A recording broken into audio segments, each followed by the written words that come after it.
Now we review the 2024 Garfield movie. Why am I enthusiastic? This sounds terrible. Alright, ladies and gentlemen, I have seen the Garfield movie. Which is odd because I have never seen a Garfield movie before now. And, I'm a guy who reviews movies online, and those movies just never appealed to me. So, and I have had at least at the time very limited access to new films. So by the time somebody got around and said, "Hey, you want to see the Garfield?" Said, no, it's not a new movie. I'm not going to waste my time. My audience probably doesn't care what I think about these movies at this point. Before I get any further, do let me remind you that for every 1,000 subscribers I get, I do purchase one of these bracelets from the company 4Ocean. 4Ocean pulls a pound of trash out of the ocean every time I do that. If you so guys come, like, and subscribe, you'll be doing your part for a cleaner world. Now, the Garfield movie starts off with Garfield being a kitten left out in the rain, which sucks. And brings back painful memories for me. So do understand that I didn't care for that part. And then, of course, this kitten was so ridiculously hungry that he ate an entire restaurant's worth of food. And then John tries to leave him on the sidewalk. John Arbuckle, I could have killed you at that moment. That is a terrible thing to do. And then Garfield is, after 5 years, Garfield is kidnapped with Odie, and he's forced to steal milk from a creamery or cream from a dairy in order to pay a debt by his father. His father's in the picture now, and there's friction between him and his old man because this is too complicated for kids. Okay, this is clearly not a movie for kids. It's that aspect, the I'm angry at my dad aspect, is not a good dynamic. And this is kind of where the movie starts, is a very simple fact of this movie probably did not start as a Garfield movie. It did not start as a Garfield movie. It does not feel right as a Garfield movie. It's not the kind of plot that a Garfield movie should have. I mean, look, I understand the pressures of coming up with a comic strip every day. And some of the Garfield comic strips, particularly around October, got pretty dark. Like, there was a comic strip where Garfield was or dreamed, or maybe found himself as a starving cat in an abandoned house, and Odie and John were just figments of his imagination. And there are people that have come out and said, yeah, maybe that's the reality. And Garfield is always hungry because he's literally starving to death. That's really dark.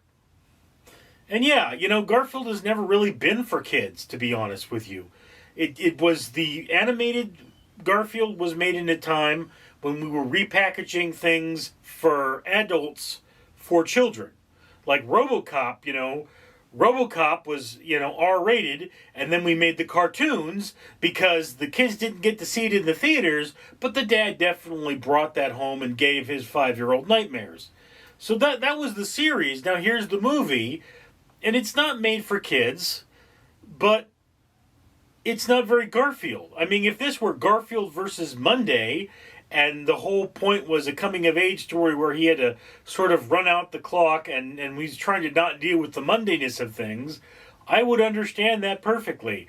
But this movie, it introduces a lot of characters we're not familiar to, which is fine, but it doesn't do them well. It doesn't fit into Garfield itself. It is very much like you are used to having, say, brownies, and then you get vegan brownies. And the vegan brownies, they don't taste bad, but they are just something weird. It's like, you're kind of like, I'm not used to this. That's kind of where we are. And, of course, I can't say, because Garfield sort of is a comic, I can't say that Garfield's voice is iconic. But one of the things about this is it kind of implies that Garfield is a younger animal, and it depicts his father and other cats as being larger than him. So he's kind of a tween, but he's 5 years old, so in cat years he would definitely be fully grown. And the other animals are more adults. So this is a dynamic really bothered me because Garfield is depicted as being a big cat. And some of you may have seen in some of my videos, I have a big ginger cat like Garfield. He's not black and orange. He is just orange.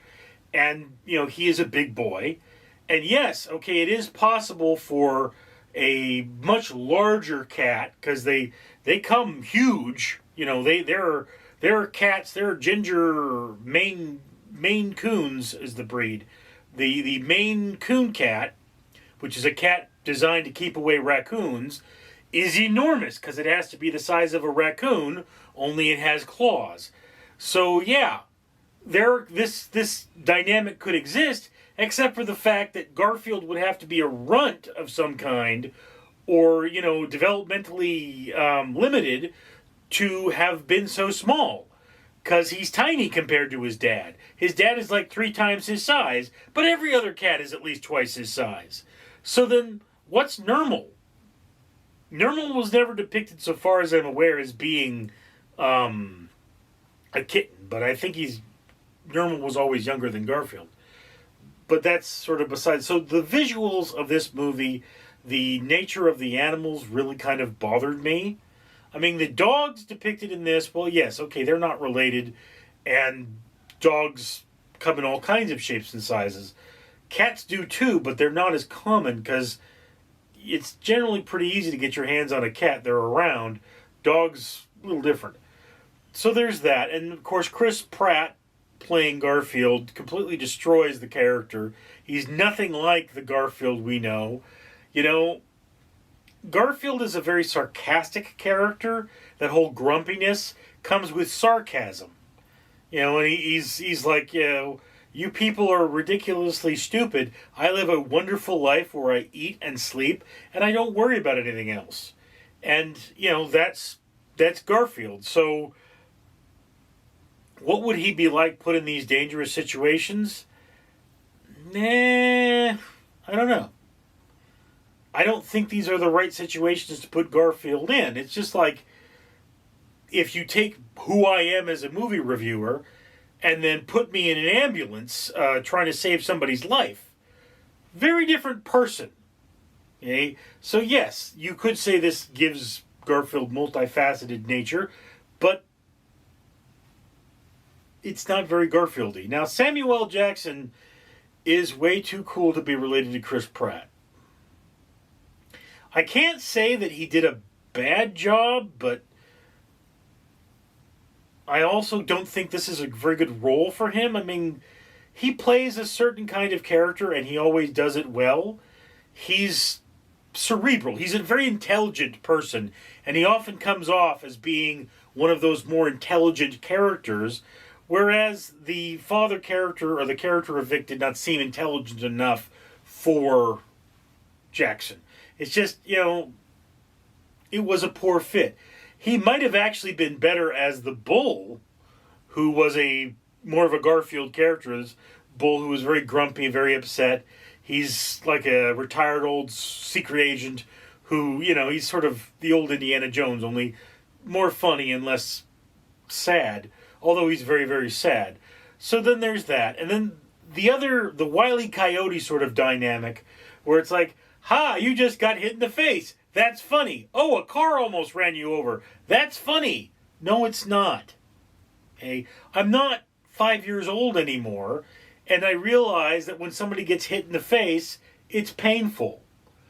And there's even a scene where Garfield gets some teeth knocked out. And I didn't hear anybody laughing in the theater. I did hear, one kid who couldn't stop coughing, but that's not, maybe it wasn't a kid, but that's not the point. The point is no one found that funny. The audience that I was with, I didn't laugh once, and don't remember hearing a single laugh from the audience. So that's kind of the thing, you know. And I'm going to grant you that Garfield isn't really a laughing kind of funny. It's the, yeah, you know, I relate to you kind of funny. It's the, I have to get out of bed and go to work, and you hate that as much as I do, even though you don't have a job kind of funny. It's the, oh, coffee, the only thing that makes me feel good on a bad day. That's Garfield. And I don't think he drank a single cup of coffee in this entire movie. It's possible there were a few breakfast scenes, but he certainly didn't express the joy and love for coffee that Garfield is known for. So, what am I saying here? You know, this is not a good enough movie. If you have kids, I mean, when I was a kid, I loved anything you put me in front of that had cartoon characters. So, they might enjoy this kind of a movie. But do understand, this is the kind of thing that goes low on your watch list. If you don't have anything else to see, you could go see this movie.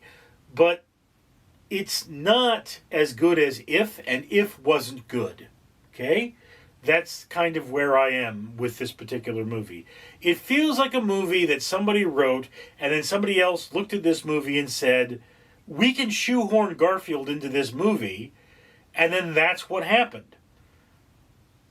It's not a Garfield movie. It just sort of has Garfield slapped on it. So yeah, low on the watch list, not a very appealing film. Something you should really only watch if you have kids, or if it comes out streaming, or if you're really curious, but be prepared to be disappointed. Anyway, that's just my opinion. I'd love to hear yours down in the comments below. I'm Richard. Ladies and gentlemen, I am Barry, the official strawberry poison dart frog of Random Street Theater, and I am here to remind you, of course, that for every 1,000 subscribers Random Street Theater gets, they buy one of these bracelets I'm wearing as a necklace. These bracelets are from the company 4Ocean, and for every one of them that's purchased, a pound of trash is removed from the ocean. Why should you care? Because the world is full of trash, and you shouldn't be part of that. We should all take responsibility, do our part for the environment, and make my home much cleaner. In addition, Random Street Theater has paid for more than 100 trees to be planted. Comment, like, and subscribe. Support a better world for you and a better world for me. I'm Barry.